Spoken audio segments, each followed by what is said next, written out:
dene panjenengane wis nglulusake mungguh apa kang dadi panyuwunmu. Inggih Kyai. Nuwun sewu. Menika Kyai kok nuntun Wadyawanara semanten kathahipun gek ketingalipun kok sami wuta sedaya. Iya Sempati. Iki Wanara saka negara Pancawati balane Sinun Prabu Rama. Dene sing ana ngarep iki jenenge Raden Anoman dutane Prabu Rama ingkang kautus tumeka marang Alengka saperlu nanjihake apa pancen Dewi Sinta ana kono. Iki mau padha mampir marang Gawa Windu nggone Sayem Praba. Ana kono padha disuguhi woh-wohan banjur padha dipangan. Ora ngerti jebul woh-wohan mau wis diborehi wisa daru beksi. Mula bareng bubar mangan terus padha wuta kabeh iki. Jebul Sayem Praba kuwi selire Rahwana sing pancen ngajab bakal mateni duta saka Pancawati mau. Mulane iki tak tuntun aku bakal golek usada. Yen pancen dene Gusti Kang nyipta jagat isih dikeparengake melek. Muga-muga enggal antuk usada Sepati. Nuwun sewu Kyai. Ya piye? Menapa kepareng menawi kula badhe nyobi ngusadani Kyai? Mila kula wani nyobi ngusadani sabab anggenipun wuta para wanara menika mboten wiwit lair. Namung wuta amargi kenging sengkala arupi wisa utawi racun. Lah ya monggo. Yen pancen kowe bisa miradati Sempati, kula suwun sedaya para wanara keparenga sami nyenyuwun ing lebeting batos dhateng pangeran. Kula badhe nyobi ngempakaken cucuk kula menika. Wisa saha racun ingkang merwasa panonipun para wanara badhe kula tutuli saha kula tetesi iler kula menika. Mugi Gusti ngijabahi tumuli sirna memala ingkang sumandang wonten netranipun para pragosa menika Kyai.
Waduh, Sang Garuda Sempati, kula ngaturaken panuwun tanpa pami nggih Kisanak.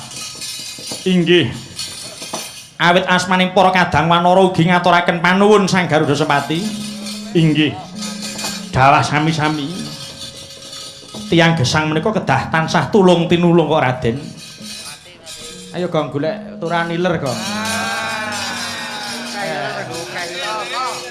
Garuda nek ampuh meneh jare mung krungu wujude Garudane iki kaya ngopo. Ayo Gong, ayo golek udar iki. Tekene sapa nutuki sirah iki. Anu mbok kula nyuwun welas. Sih kawelasan panjenengan Sang Garuda, kula nyuwun iler sekedhik kersanipun saged nggih nyawang Padang Hawa. Menika sanes munyuk kok nggih wuta. Niku patrape malah ngungkuli munyuk. Kono tambanono. Kuwi ilerono kuwi. Nggih mriki. Ya kene. Tak cucuk mripatmu. Ilang no. Ya kene. Kowe ndonga. Po iso Petruk ndonga. Semar iki. Nino.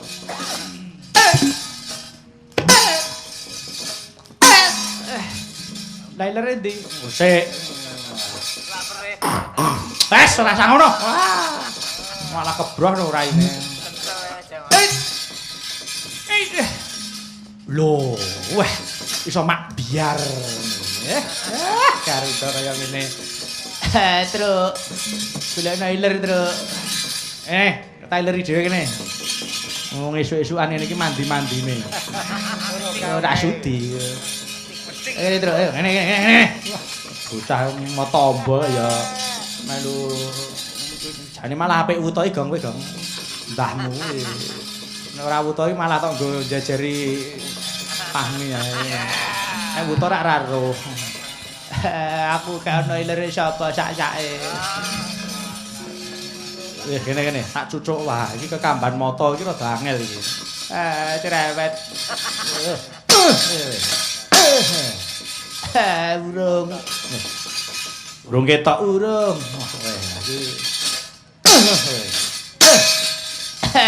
Urung.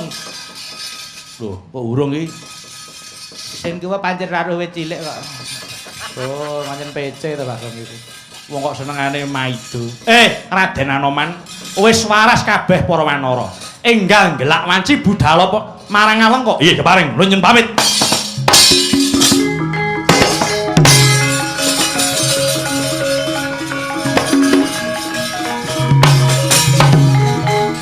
Raden Anggada wonten dawuh Kyai. Pancen mung tekan semene nggone kudu nguntapke Raden Anoman. Oh mekaten iya. Ayo mal kepara kabeh para wanara nyuwun marang Gusti Kang nyipta jagat muga lebda ing karya nggone Anoman Dinuta Sang Sri Rama Badra. Ngestaken dawuh Kyai. Kyai kula iki badhe nyuwun pamit. Kula badhe nganglang wonten ing bawana. Iya, Garuda Sempati muga manjing dadi seduluran Garuda Sempati.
Jagat Dewa Bathara kesengkan nggonku lumaku nganti ora weruh yen ana gunung sing gelek ana ngarepku tak sandung nganti kelenger sawetara eloke kahanan bareng aku wis eling kok ora ana gunung iki mau kok katon ana pendhita tuwek nyedhaki aku sanak kowe iki sapa sumurupa Anoman aku iki kadangmu tunggal bayu aranku Resi Mainaka. Ya aku iki kang wujud gunung sing tok sandung mau Anoman. Weh, ladalah. Kakang lawang kepengin kepethuk sedulur kok dadak memba gunung bareng. Wis ketemu ana wigati apa Kakang Mainaka? Aku melu bombong atiku dene ana kadangku tunggal bayu kang antuk pangkurmatan dadi dutaning Sang Rama Wijaya. Kang mangkono ora ketang mung sak klungsu aku kepengin melu du sabiyantu marang kowe Anoman. Ya, matur nuwun sadurunge Kakang Mainaka. Mara gage iki tampan ana wujud jambu, aran jambu Dipa Nirmala. Tumuli pangan endi? Kasiyate jambu apa Kakang? Apa mung mahanani wareg? Kejaba tuwuk sawetara uga ing selawasmu ngayahi dharma luhur ora bakal ketaman lara. Oh, matur nuwun Kakang. Awit saka sih pambiyantumu. Wis ya Kakang aku njaluk pamit. Tumuli nutukake lakuku Kakang. Ya, muga tansah manggih hayu rahayu Yai.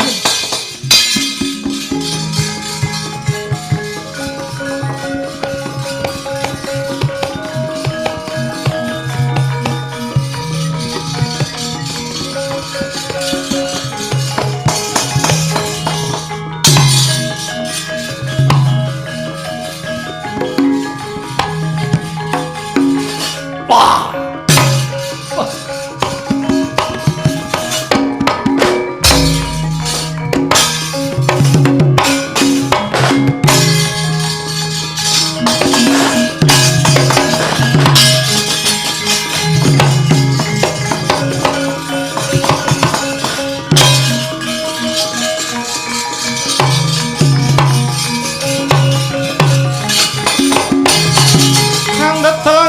gegono risang ramandaya pati ana yaksa gung cangkrama namane wil kataksini jagi jroning warih badhok ulam tanpa tuwuk kacarita mangkono wis ngeblas lampahing Raden Anoman ngambah Dirgantara ketingal ketap-ketap sumusup ing Himantaka ing cipta mugi enggal prapting pura ngalengka Kocap lampahe Sang Anoman wis ngungkuli jembaring samudra nalika semana ingkang mapan wonten ing samudra kumricik swarane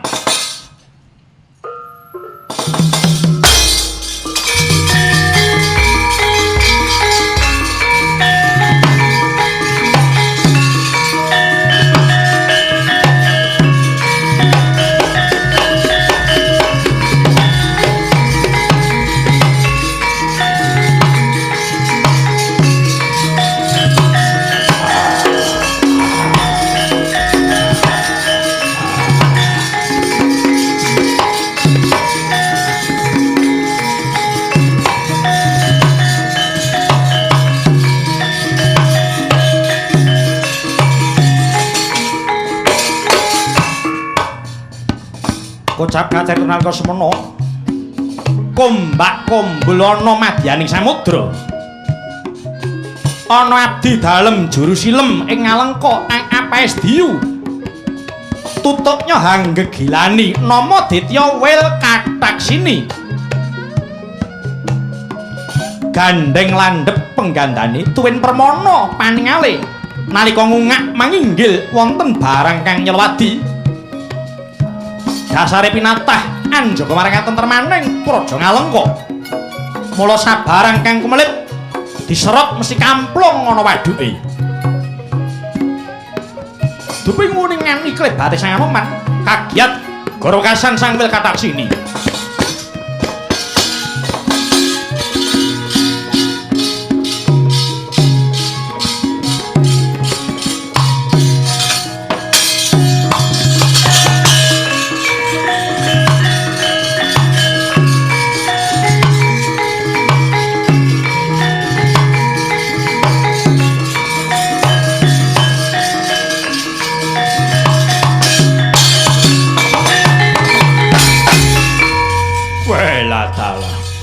abot mundi dawuh saka ngisinun Prabu Rahwana kinenjaka marang katentremaning praja ngalengka welah dalah durung suwe nggonku ngambang ana ing banyu kayana kang kumalap wah kok nyolowadi ya tak seret kamplung ning waduk wah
ya jagat Dewa Bathara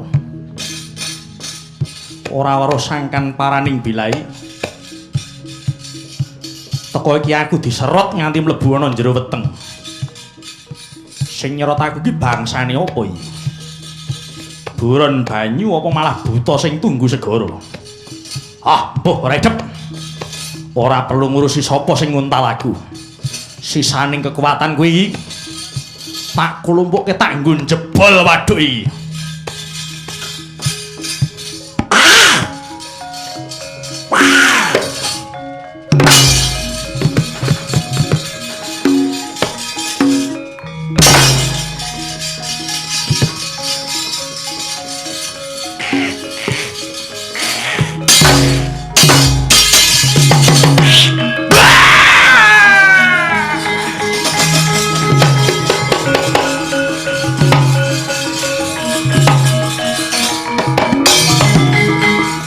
Cinta murang tata. Wani nguntal kelawan Anoman. Ing kene marganing patu jebol wadukmu. Mbacutke lagu rene iki.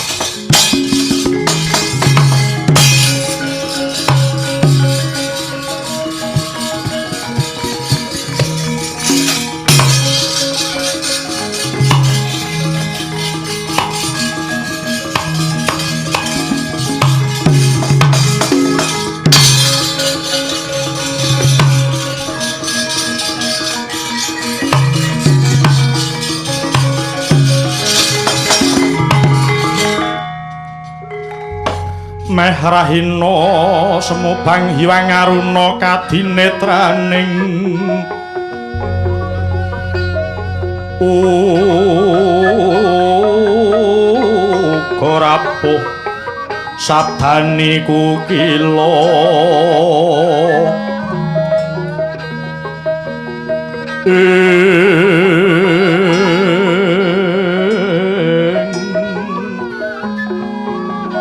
ring kanika rasa keter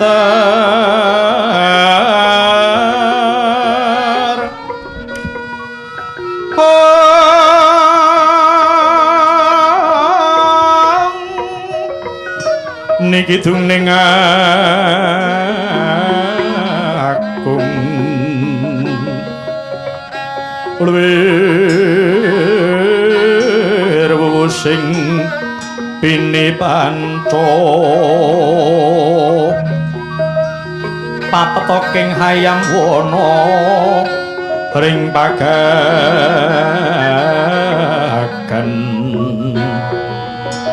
marahang wuh permara ngarabasa kusuma ring paran ayasana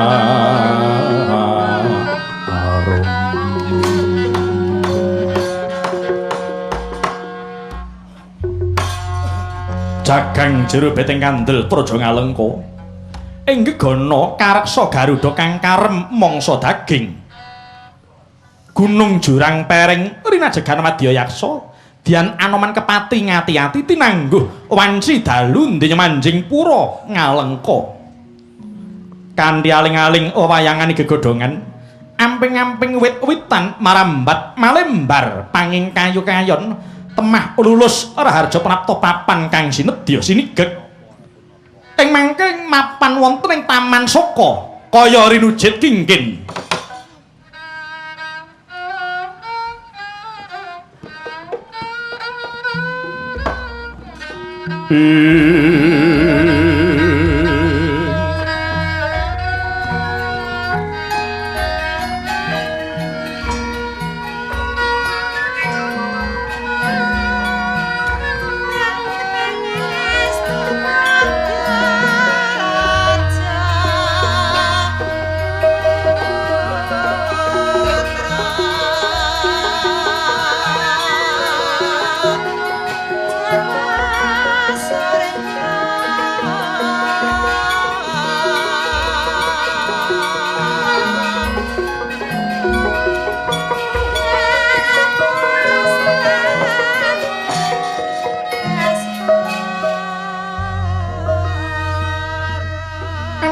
kota warnanira kang sinebat Taman Argasaka. Nyata hendahing Taman Argasaka ing Arcapada datan wonten kengungkuli. Ora mantra-mantra ngalengka persasat mapan ing kasuwargan kang ijawantah. Wiwit gapura nganti prapting wit-witan sing kirpulan sesekaran kang gandane wangi. Nadyan padhang wanci rina ewadene datan ana hawa panas. Semoga yen wanci dalu kepara hawa anget kang rinasake tur padhangi kepara malah ngungkuli rina. Tengahing taman wonten wanita kang ketingal nandhang sungkawa, lah menika to warnane putri garwaning Prabu Rama Wija kang sesilih Dewi Rekyan Sinta.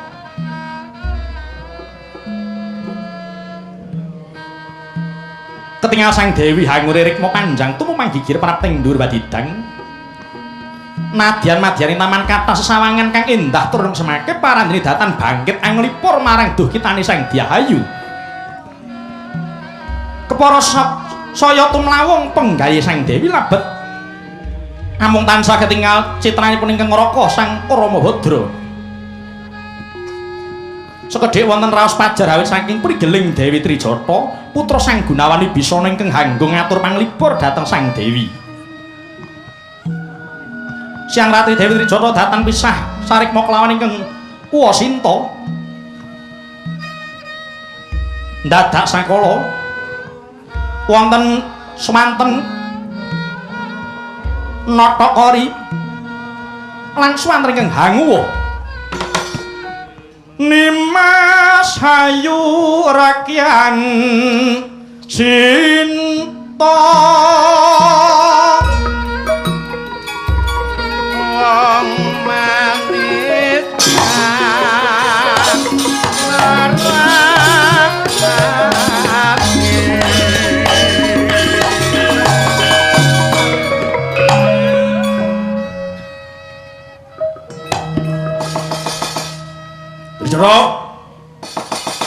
Trijata. Wengakno korine. Tobat. Wah Dewi, ana apa? Menika Prabu kepareng rawuh. Aku ora gelem sapa temon. Trijata, kosek ta.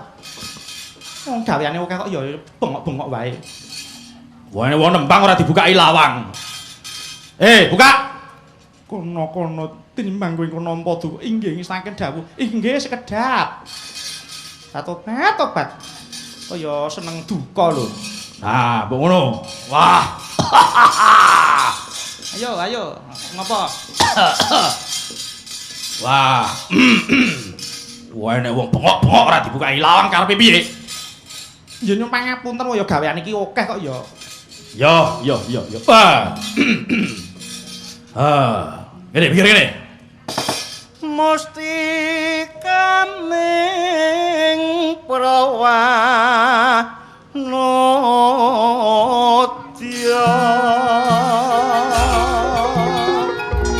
mujiwate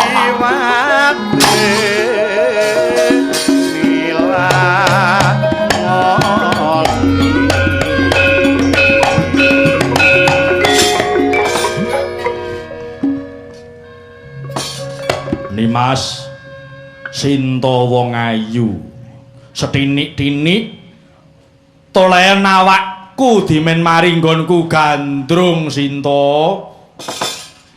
Hai wong rerucit ati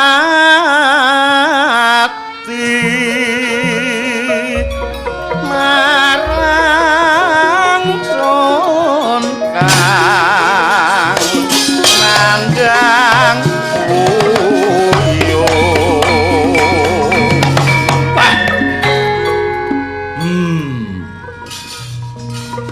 Apa cacatipun Kakang? Aku Raja Agung Surasekti sinembah para ratu. Sugih Bandaraja Mbau Danda Nyakrawati. Sinta, aja lelewa. Tambuana pun Kakang Nimas. Turutanapun Kakang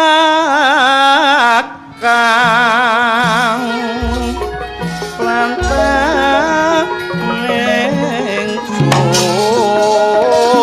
duwa manis. Wah.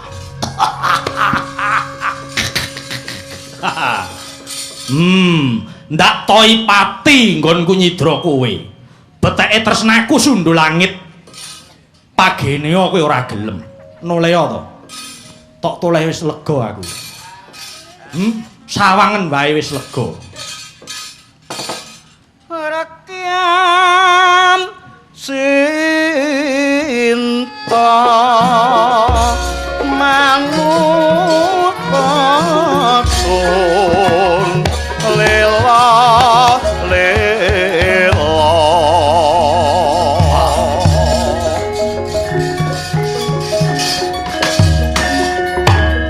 Sinta, nggonku ngemis-ngemis Aku ngemis-ngemis tresnamu. Kowe mung tansah lelewo. Wong ayu. Noleo aku Sinta. Tak elingke. Sawangan aku Sinta. Ayo aku tolen. Sabare menungso ki ana watese. Janji kowe ora gelem nuruti sing dadi kekerepanku. Lah prawoso kowe. Pak Opat. Wah.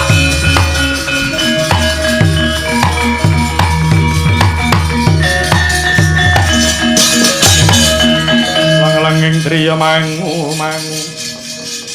Mangungkung kanduhan rimang. Dicana. Wonten dawuh. Aja mbok pamengi. Pancen Sinta ora kena dieman. Yen ora tak perwasa muka dhewe gelem ngladeni aku.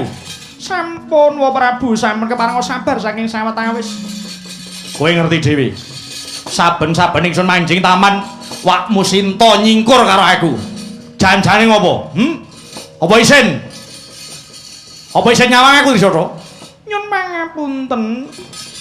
Wong nyatanipun inggih dereng dangu Wa Dewi mapan wonten ing taman saka ngriki kok Wa Prabu.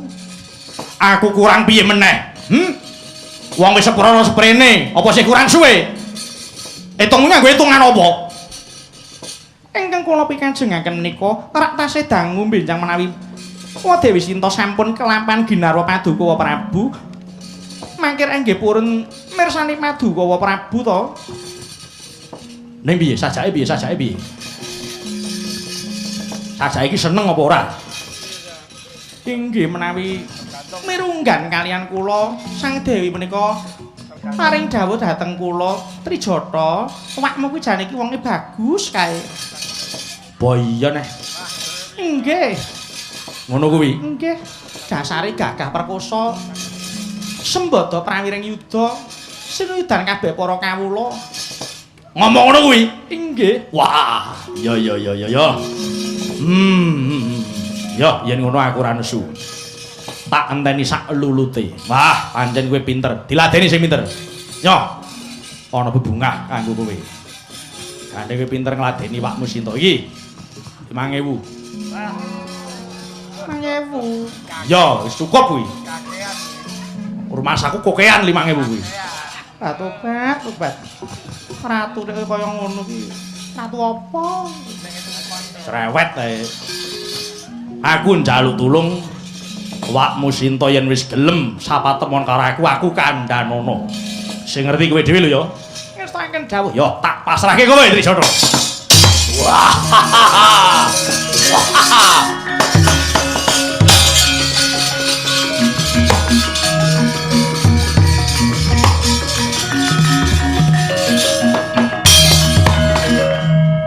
Wa Dewi, ana apa Trijata? Wa Prabu sampun medal kok Wa Dewi. Iya Trijata. Banget ing panermaku dene kowe bisa mangerteni apa sing dadi karepku Trijata. Baya iki Gustining son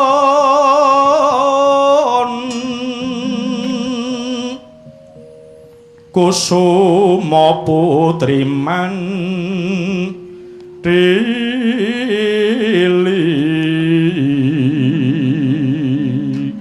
Jata dawuh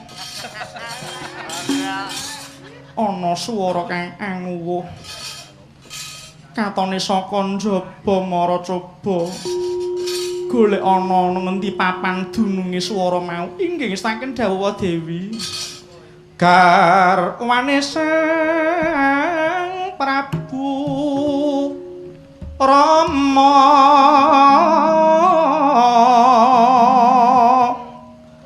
kang kontap ing sakna kari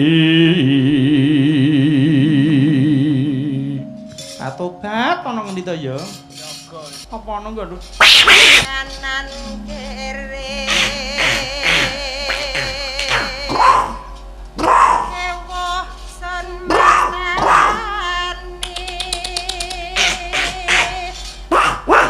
kaya iki Leng-leng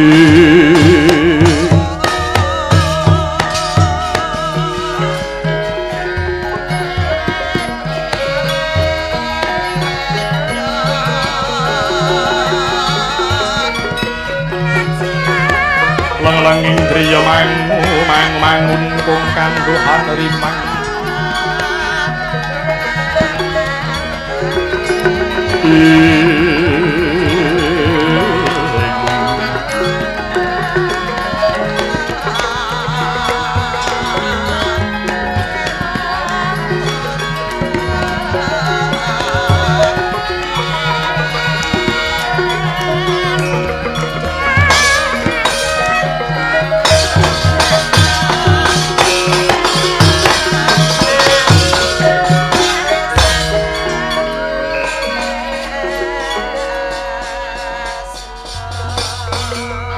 Dewi ingkang nyekar kala wau jebul wanara ingkang kusika seta menika wa mengkota wanara kang kusika seta mara gage prasaja sira iku rewanda saka ngendi lan sapa kang dadi jenengmu lho inggih Kusuma Dewi kula menika wingking saking negari Pancawati abdinipun Gusti kula sinuwun Prabu Rama Wijaya nami kula pun Hanoman inggih Senggana Kusuma Dewi mengko dhisik apa ora jeneng ampyak awur-awur wong kang kekasih Raden Rama kuwi dudu ratu mugi kawuningan wiwit Sang Rama pinanggih pepundhen kula Paman Sugriwa paring pitulungan dhateng Kanjeng Paman Sugriwa lajeng Paman Sugriwa ingkang dipun biyantu dewa cacah gangsal tumunten ngiyasakaken negari kagem Gusti kula Sinuwun Prabu Rama mila samangke sampun lenggah jejer Narendra wonten negari Pancawati menika.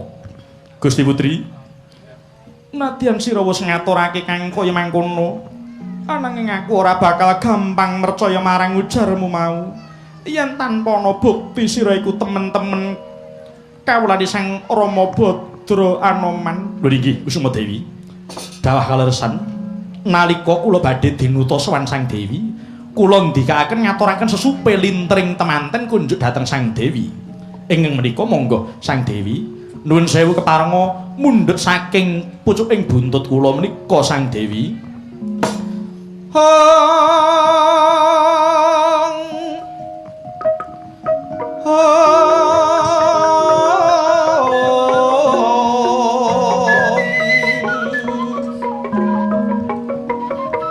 Surem-surem Dewangkara kingken lur manguswa kang layon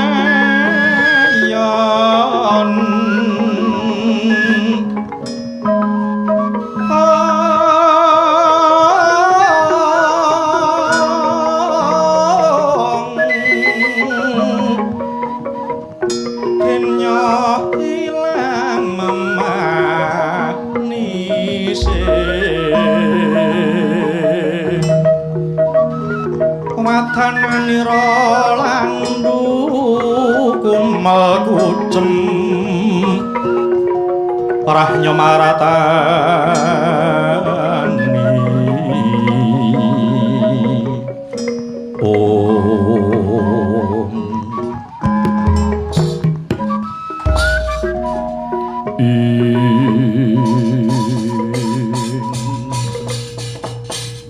Anoman nun kula aku njaluk mangapura ya Anoman dene wis nganti tok rewangi totoh nyawa nggonmu mrene magene aku isih maido marang kowe Anoman mboten dados menapa labet Sang Dewi tasih nengenaken dhateng kaprayitnan pancen nyata sira dutane Kakang Mas Rama Legawa nadyamu sak ali-ali kang tumeka ana pengarepanku nanging sawetara wis bisa nambani marang rasa kangenku Anoman.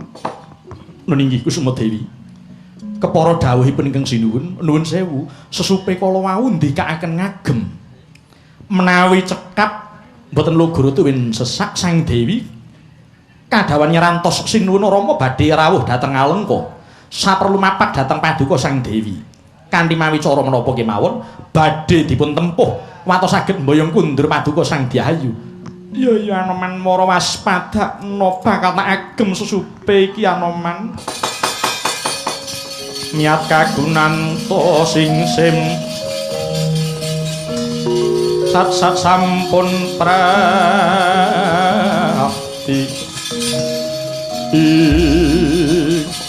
Anoman sira wis nyumurupi dhewe ali-ali kang tak agem iki sedeng apa ora senggono. Waduh Sang Dewi, mboten dadak kula silih paningal niki. Nguningani piyambak nyata tasih cekap sesupe ingkang paduka agem, mboten sesaktuwen mboten lugur. Ingkang menika Sang Dewi, mangke mindak ndadosaken pengajeng-ajengipun ingkang sinuwun. Kepareng kula nyuwun pamit tumunten wangsul dhateng Pancawati awit kula sampun kalajeng sagah sedinten sedalu kedah sampun ngadhep Sinun Prabu Rama Sang Dewi. Ya Anoman.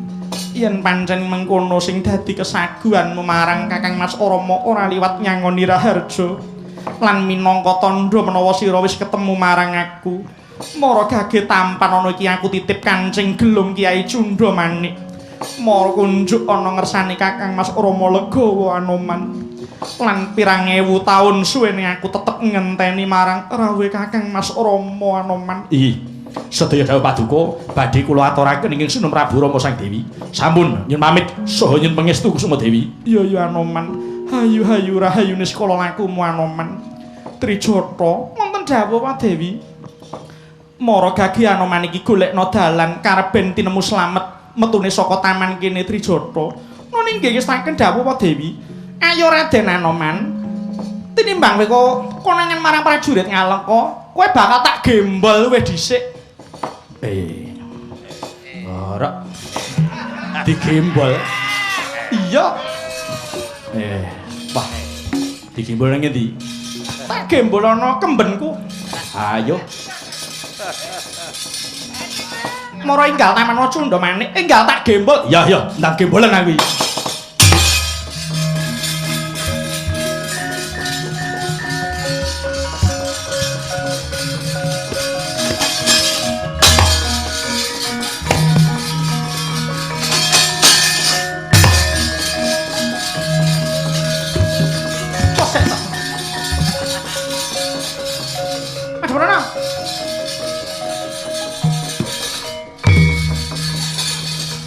Ngapa lho?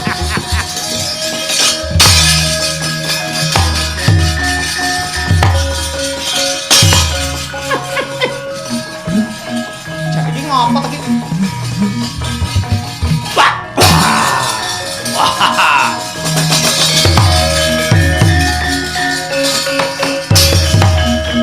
Wah, matur nuwun. Wah, lega rasane atiku. Wong edan nih. Wong digembol kok malah sak geleme dhewe, kroncalan ning jero iki ngopo? Wah.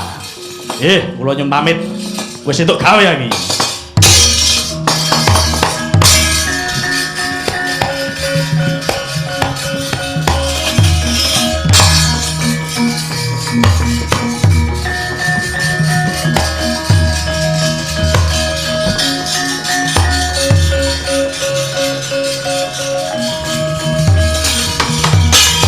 Ya jagat Dewa Bathara. Wis kasembadan aku ngadhep ngersaning Sang Dewi. Aku kudu ganti nonton sepira mungguh kekuatan Beteng Alengka. Ora ana jalaran liya mung kejaba kudu ngrusak Taman Soko iki.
Kowe dudu karepe dhewe. Ana munyuk salah gawe ora arek taman saka cekel rangket ilang nyawamu Barat.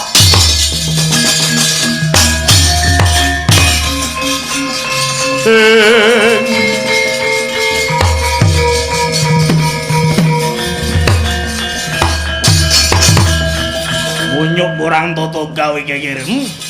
Ora arek taman saka. Anggep ya apa? Ayo. Aja kowe ngalang-alangi, janji kowe ngalangi lakuku aja takon dosa. Ilang kok tincung kerat nyawamu Barat.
Ing kene marganing patimu. Ayo sapa mbelani majuhi Hanoman Hayana.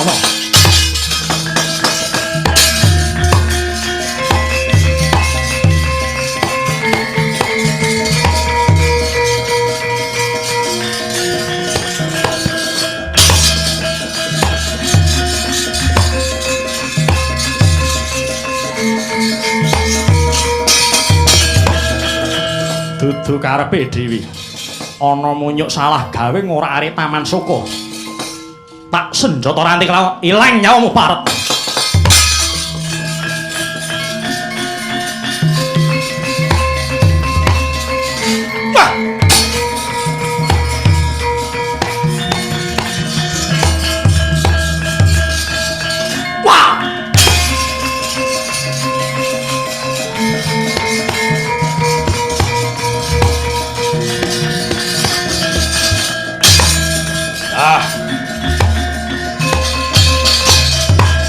Kelakon tak rangket katur Kanjeng Rama Dewa Jihri.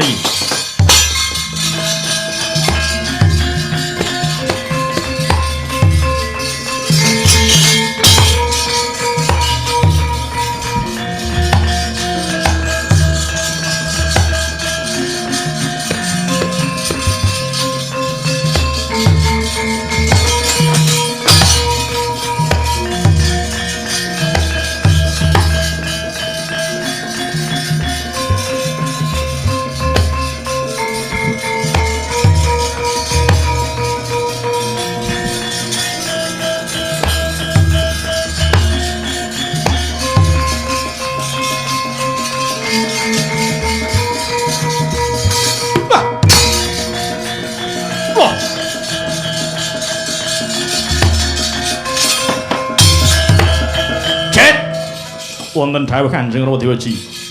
Aku krungu kabar anakku Yaksa Dewa mati. Inggih. Sing mateni wanara ingkang ulusipun Seta. Ingkang namipun Anoman. Inggih menika. Oh iki telungane sing jeneng Anoman. Bangsat elek kowe. Jet wonten dawuh. Aja suwen. Aja kesuwen.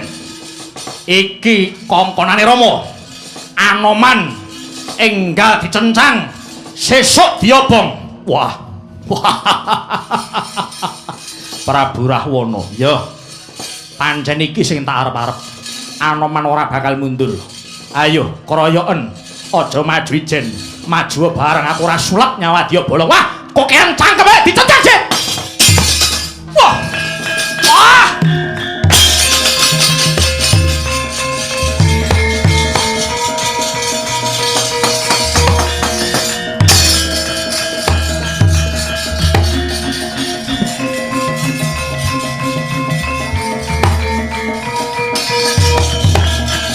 Togok wonten dawuh mesake Raden Anoman Yoga ing ngatasi dheweke kuwi mung sak duta.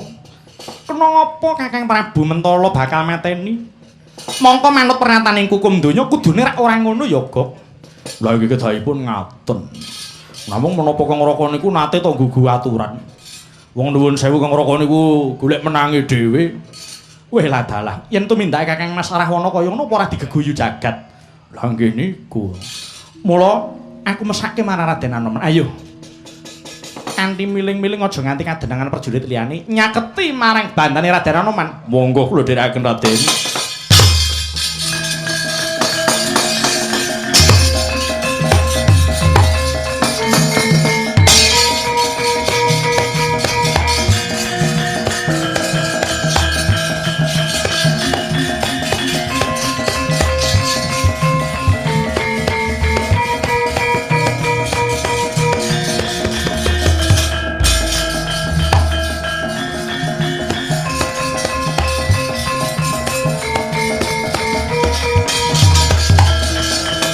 Nuwun sewu Raden Anoman. Keparengan pangaken kula menika ngadang taruna saking Kakang Rahwana nami kula pun Gunawan Wibisana. Kula abdinipun naminipun Puntagok. Mengko gatos ingkang pundi? Wancingaken jengandika merpeki papan bebandan kula menika. Menapa jengandika badhe ngarah pejah kula sak menika? Oh, Raden Anoman, sampun klitu penampi. Kula babar pisan mboten nedya damel piyawon kalian jengandika Raden. Kepara kula manah welas dumateng paduka jengandika Raden. Menapa pareng menawi bebandan jengandika kula luwari sak menika lajeng Raden Anoman tumeten kondur kemawon dhateng Pancawati. Bilih mangke wonten siku dendane Kakang Rahwana kula piyambak ingkang badhe nyangga Raden. Waduh Raden Gunawan, ngaturaken gunging panuwun awit saking sih katresnan jengandika dhateng kula. Namung nyuwun pangapunten Raden, lakar sampun kula temoho kula supados dados bandan wonten ngalengka ngriki. Kanthi kula dipun bondo menika, kula saged mangertosi rupinipun Rahwana dalah kula saged ngertos kekiyataning bala ngalengka. Ingkang menika kula matur nuwun sanget awit saking kesaenan paduka dhateng kula Raden. Namung Raden Gunawan, mboten perlu nguwatosaken dhateng badan kula sampun saged ngreksa piyambak kok Raden. Oh nggih, Raden Anoman. Namung sekedhik kula nyuwun titip rembag dhateng Raden Anoman. Mugi kaaturna dhateng Sinuwun Prabu Rama. Bilih kula sampun mboten betah malih nderek Kakang Rahwana, labet tumindak saha watakipun ingkang kula babar pisan mboten remen. Embok bilih kepareng kula badhe nderek suwita dhateng Sang Prabu Rama ingkang satuhu hambek sadu budi Raden. Oh nggih. Bilih kersa paduka mekaten menawi lair batos mangke kula ingkang badhe matur ingkang sinuwun. Menawi perlu mangke kula ingkang sagah nglarapaken Raden. Oh iya, matur nuwun Raden, malah kepareng enggal semingkir. Awit menika sampun wonten obor ingkang sinumet badhe kangge ngobong kula. Nyun pamit Raden.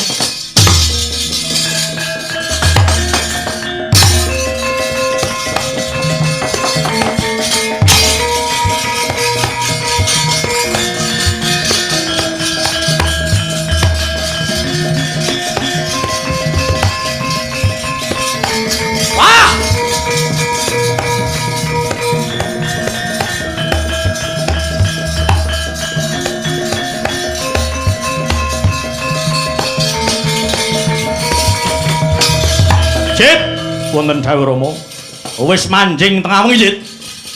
Ndak dikropok bedhas elek iki. Nggih, senika Kanjeng Rama.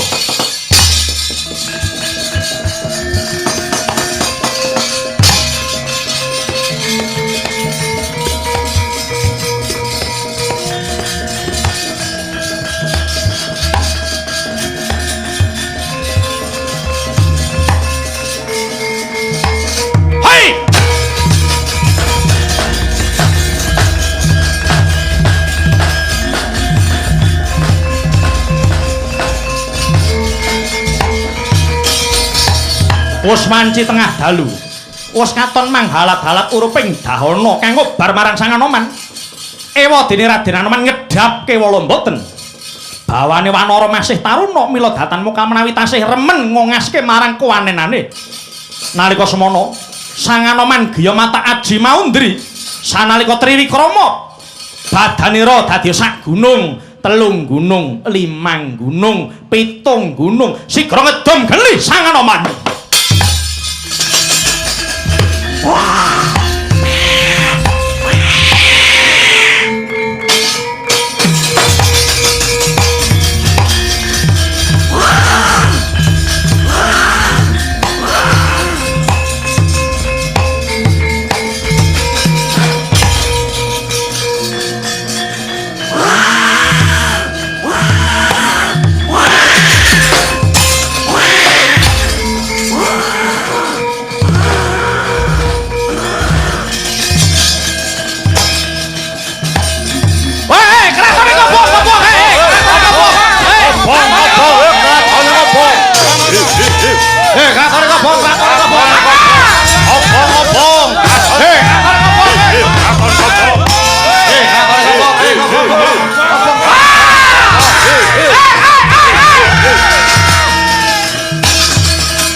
Ayo maju kabeh para wadya bolong alengka. Wis lega rasane atiku. Wis bisa gawe geseng praja alengka.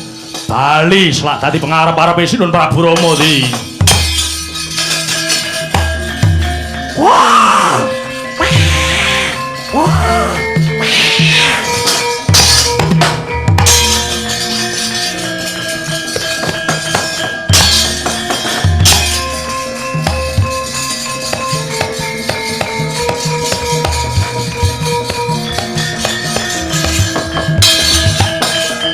Wis lega rasane atiku.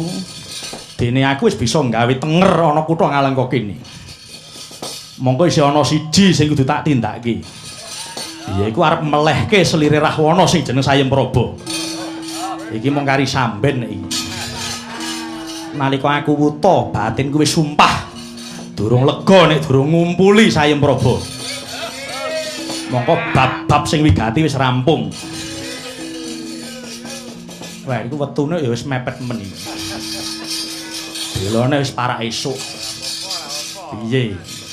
Alah ora butuh suwe iki. Sowan pukulan Bathara Surya iki.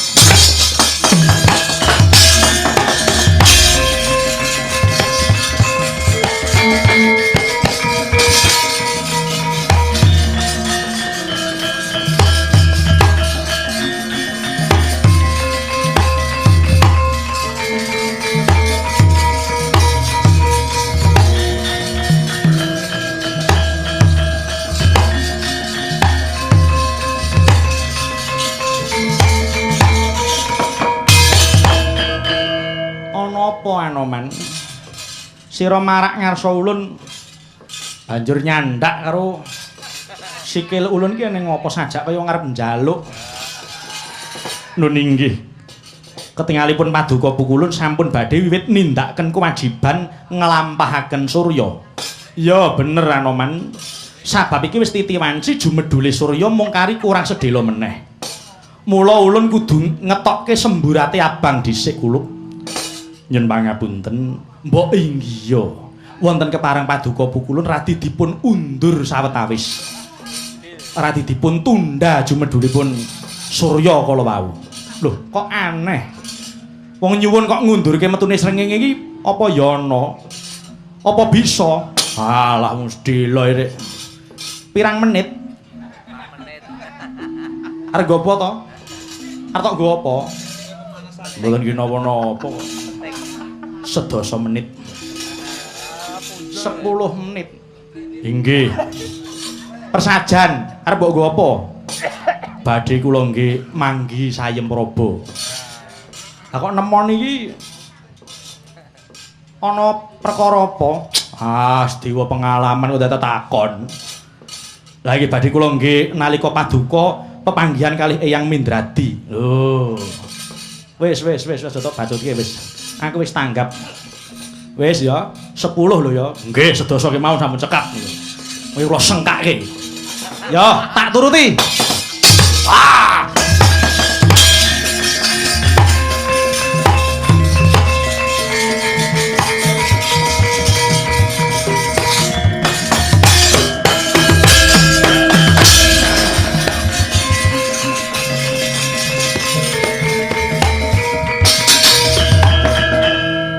Suwung. Ora ning bane iki ning endi? Tak titeni nggone mau kene lho jane iki. Disikan slamet apa piye aku iki kok. Ya nyelintis saiki. Nggone iki ning endi? Ora ajeg kowe. Lho, sapa grucak-grucuk kae? Sajake adus kae. Sisan gawe ora perlu aku ngruda peksa. Tak beradat metui.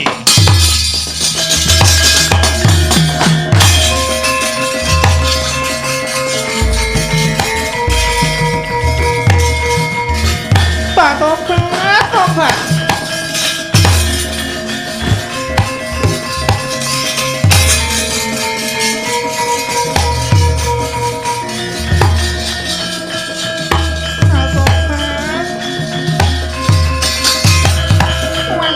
kote kang bali ana ing Guwa Windu. Ya pancen aku sing bali. Aku wis sumpah. Aku durung lega rasane iki durung melehke kowe. Ayo. Saiki mung kari milih.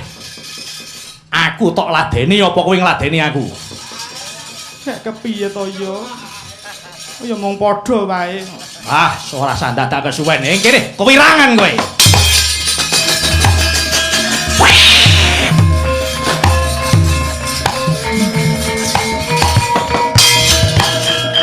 Sigek Raden Anoman ngutaken ing dados pengangen-angene geter jroning pendhapa mancal gelas mancal piring apa enenge dipandang purna Raden Anoman.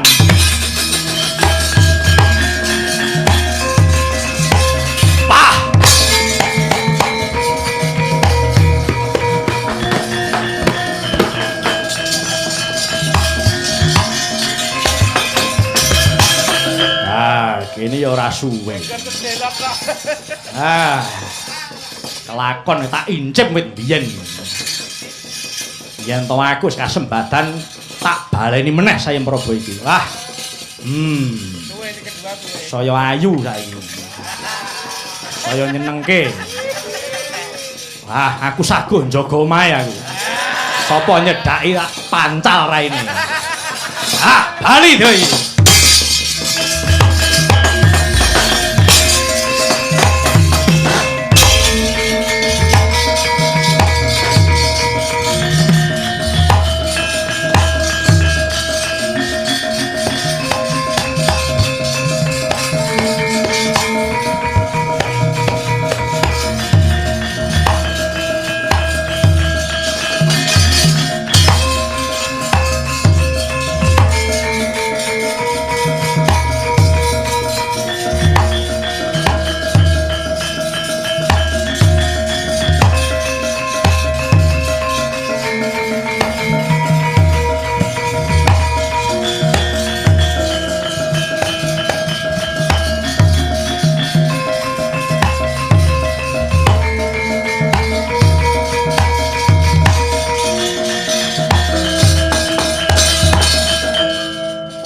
Anoman kang wis bali marang praja padha kanthi raharja sowan Manoman inggih pangestu paduka sinuwun wangsul kula manggih rahayu nadyanto kathah pepalang ingkang kedah kula langkungi sinuwun priye jlentrehe Anoman perkawis gancaripun mangke sanes wedal kula aturaken mbujung cekap sinuwun kula sampun kelampan pinanggih Gusti kula Raden Ayu Rekyan Sinta sesupe sampun dipun agem kepara trep sanget mboten kendho, mboten sesak kacihna bilih Raden Ayu tasih suci. Saha menika kula ngaturaken Kancing Gelung Kyai Cunda Manik saking Raden Ayu Kunjuk paduka ingkang sinuwun.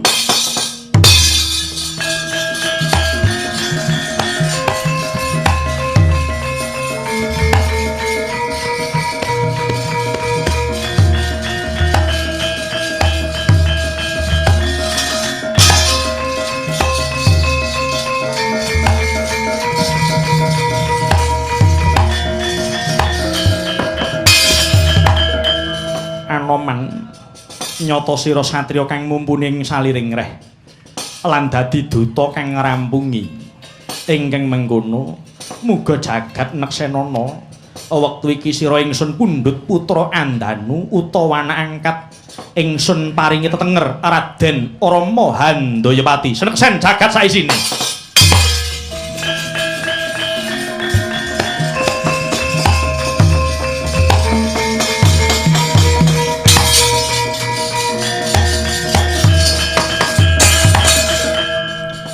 Sakwise sineksen jagat saisine ayo kabeh wae para warga gungsak negara Pancawati iki ingsun pundhut padha nyawijake tekad kang wigati kanggo mbrasta angkaraning jagat kang sumandang Prabu Rahwana lan kabeh pakartining Anoman mau kena kanggo tepa tuladaning para satriyaning praja ya labet teteken kanthi tekun tetep bakal tekan kang sinedya.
Hari